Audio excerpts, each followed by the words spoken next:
I'm going to ask Dave for one more 2-minute favor here. Can you articulate just a few high-level tricks of the trade? Like, so the bunch of people just received prophetic words. We as a church just received a prophetic word.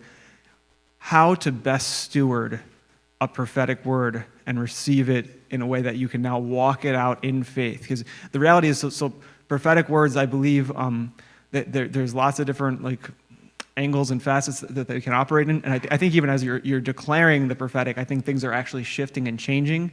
But I also think there's times where you actually walk through the next season, and there's almost like there's this tension of the word is now out there, but the circumstances aren't yet fully manifesting according to the word. So you're now walking through that zone. So if you could just help the church, not looking for a 30-minute, where it's late, but just, hey, in 2 minutes, elevator pitch, how can you help people walk their prophetic words out? So get a recording, right? Tim said get the recording if you can, and then write it down.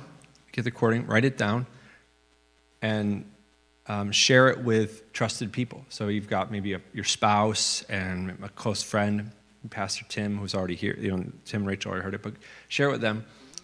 And then, so you want to have a place where you can keep revisiting it. You want to have some trusted friends you can bounce it off of and get what they heard in it. And then just keep it in front of you.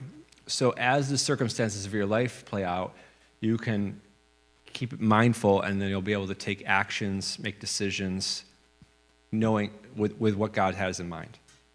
Here's 2 things you don't have to do. You don't have to put it away and forget it and say if God wants to make it happen, he will. You also don't have to take it upon yourself to make God's will happen in your life, and good luck, and it's all on you now, and it might not, you might fail.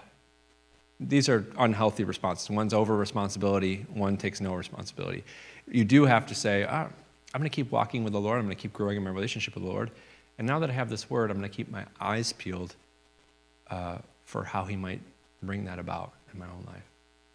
And then finally, when you take your word, listen for the parts that are your responsibility, that the Lord said, he wants you to do this, and listen for the parts that he said he would do. And keep those straight. Don't try to do what he said he would do, and don't ignore what he told you to do, hoping he'll do it to you. It's a partnership with the Lord, and so he is the smarter, wiser, more powerful, more loving one, but it's this balance of he's going to do his thing and he wants you to do yours. Does that make sense?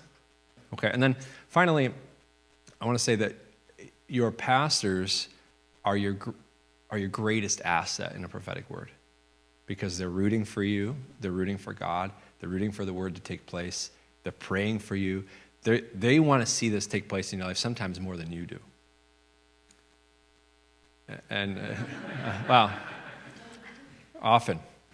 These guys especially. And so they're going to partner their faith with you. They're going to stand with you. Even when you feel like you can't believe that God's going to do it anymore, they'll believe for you. And so make sure you share your process of how you are walking with God and this stuff's taking place. Share it with them, because one, they can stand with you when it looks hopeless, and 2, they want to celebrate with you when it does take place. Your win will be their win too. And so that's a wonderful thing about having great pastors, and so don't miss out on that opportunity too. Bless you.